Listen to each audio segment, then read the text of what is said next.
Before stream started, I went through this bit of Reddit and just like opened up the ones that I was like, oh, that's interesting by the title.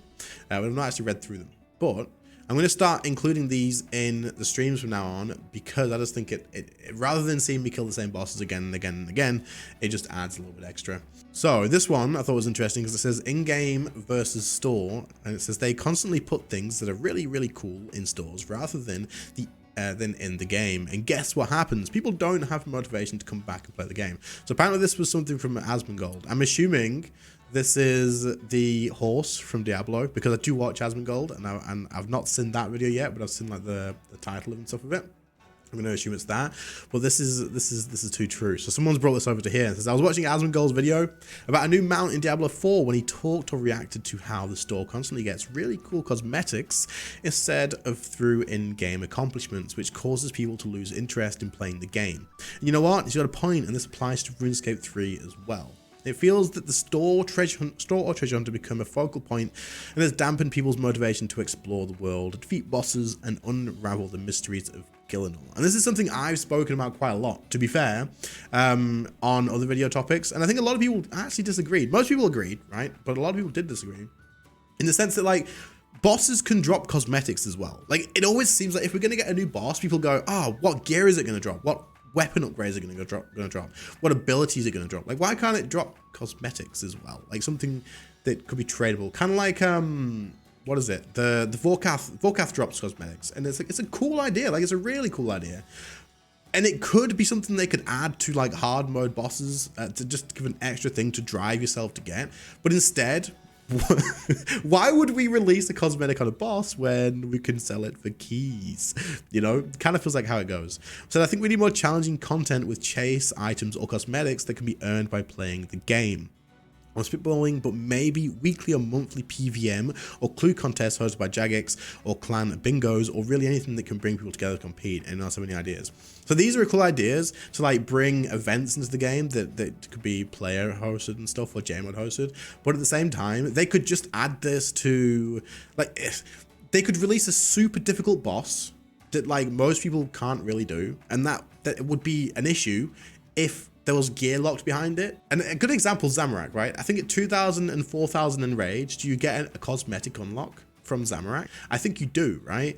But they could do that for Telos. They could do it for like many other bosses as well. They could make like a hard mode Vorkath, but like elite Vorkath. And all that's in there is a cosmetic. It doesn't have to be tradable. It's just a cosmetic that shows that you've done it, and that's all it is. And people would do it. People would go for it. I'd go for it. It just adds something cool. But instead, they throw it on Treasure Hunter, and that is all that we get. Like it says here, so this is why I relax. It's just a cosmetic. This is MTX okay, such a bad take. Companies then have a financial incentive to make free gear look bad and MTX gear look amazing. This is another thing as well, right? Like, you look at the effort that they put into certain gear, and I mean, the next thing we're going to talk about here is an exact example of it, right? And we'll talk about it now. Why not? It overlaps perfectly.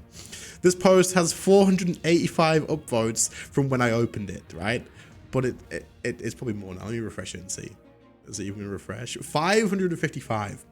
This is the Vestments of Havoc. The tier 95 melee gear. This is the Solomon Store outfit that came out in 2021, a year before. It's the same.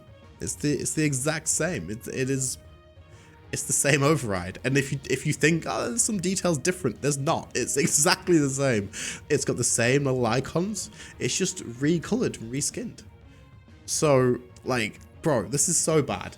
Do you think they would do this for like the hero pass? No. Did you see what cosmetics they made for the hero pass? It was so good, man. It was so damn good. But when we do it this way, we get this. We get this is in-game gear. This is a boss reward from Zamorak, man. This is nuts. Absolutely crazy. I want to see what this guy continue to say. Just look at the Vestments of Havoc, an end-game Vestments armor set from an awesome boss fight with passives and stats never seen before. But it's retexturized robes from the Solomon Store. Look at the trivia, and they've probably linked it. It's the same thing. All MTX is damaging to the game. I wonder, is this 18 hours ago? This was 22 hours ago. Okay, I thought maybe this came and then someone else has made the other one. But yeah, I mean, it's a little bit sad. Says, I'm surprised the RuneScape 3 community didn't make a big enough stink about Vestments on release. It's atrocious that they got away with it, and now it's quite common to see reskins being accepted. I actually think a lot of people didn't notice. How many of you guys actually noticed that this was just a re-release of this on release? Like, it's a Solomon Store outfit. It wasn't even Treasure Hunter. It wasn't like an event or anything like that. I think because it was Solomon Store, they don't push it all that much in comparison to like a Treasure Hunter event. Most people probably didn't even have a clue. I saw this and I was like, I'm sure that's in the game. And I checked on the thing because you can, I'll show you right now actually. And here, you can come in here and I used to mess around with this. If you come to your customizations and then you go to availability, you can press not owned and untick owned and then full outfits. And you can scroll through. These are all the outfits that you don't have, right? I scroll through this sometimes and I'm like, I've got a terrible override from Angel. What can I cover it with to try and make it look okay? Just as an example. And you can preview stuff. And it was in here. And I remember seeing it because I was like, that's kind of cool. But yeah, so I don't know, man. It's definitely one of those things. They could absolutely just add these cosmetics as a reward and people will work towards them. Like you don't have to always have actual gear upgrades at the end of a boss drop. You can release a boss, and if you're like, hey, what rewards do we give it?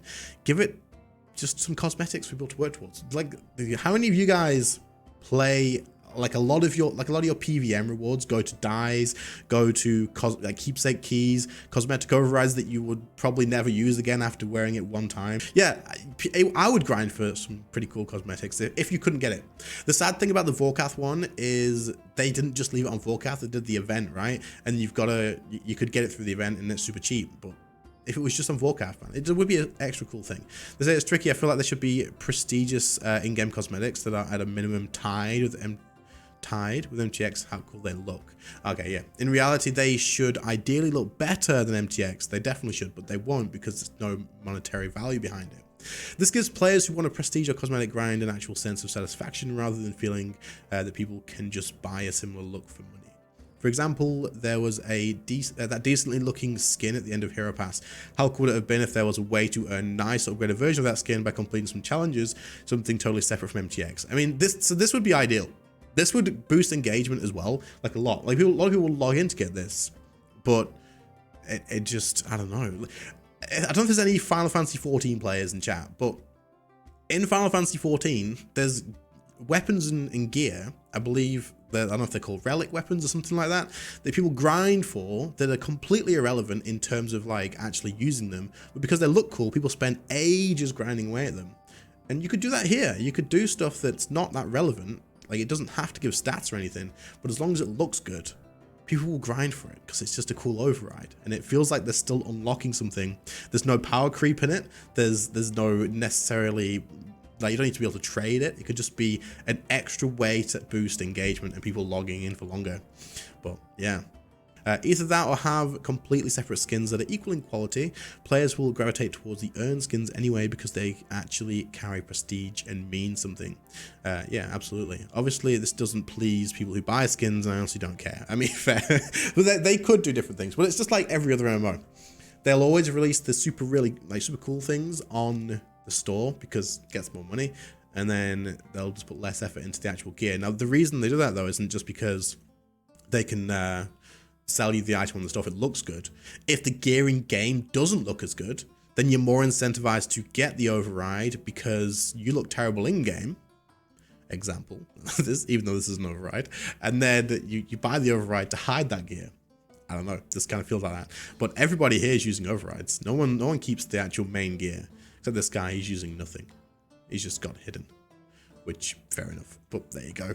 But this one is just nuts, man. This is absolutely nuts, the fact that it's that. And most people didn't know about this. I know they didn't. I've mentioned it a few times. People were like, what the hell?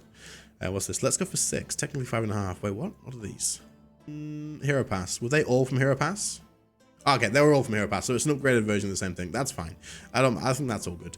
It's when they release it as an in-game thing. Like the other one was, this one here, where's it at? This was an in-game drop and they already had it. Like, it just this kind of just makes you feel like when they made Zamorak, it was just rushed for the rewards and they went, shit, we need to release this like next week. We need the rewards. What should we add for the rewards? Don't worry, I've got it. Give me 5 minutes. and then they just like get the fill bucket in paint and they just they just drop a different color in that space, a different color in that space, and it's like, oh no. Do you think they'll notice? Nah, it'll be fine, it'll be all good, don't worry about it at all. But yeah.